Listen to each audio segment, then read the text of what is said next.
ইংরেজি অনেক সহজ যদি আপনি নিয়ম কানুন মেনে চলেন। ইংরেজি কিভাবে কথা বলেন, যেমন আই এম গোয়িং, আমি যাচ্ছি। আই এম ইটিং, আমি খাচ্ছি। আই এম মেকিং, আমি তৈরি করতেছি। আই এম হিটিং, আমি আঘাত করতেছি। আই এম ব্রিঙ্গিং, আমি আনতেছি, আমি নিয়ে আসতেছি। আই হ্যাভ এ বুক, আমার একটি বই আছে। আই হ্যাভ এ ক্যাট, আমার একটি বিড়াল আছে। আই হ্যাভ এ ডগ, আমার একটি কুকুর আছে। এখন কথা হচ্ছে এই যে বাক্যগুলো আমি বানাইলাম, এগুলো আপনারা কিভাবে বানাইবেন। যেমন সাবজেক্টের পরে যদি হ্যাভ অথবা হ্যাজ থাকে, তাহলে কারো আন্ডারে কোনো কিছু আছে, কারো অধীনে কোনো কিছু আছে বোঝায়।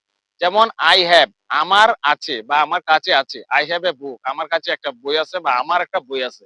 সো আই এর পরে হ্যাভ বসাইছি, এটার মানে হচ্ছে এখানে আমার আমার আছে, মানে আই হ্যাভ আমার আছে।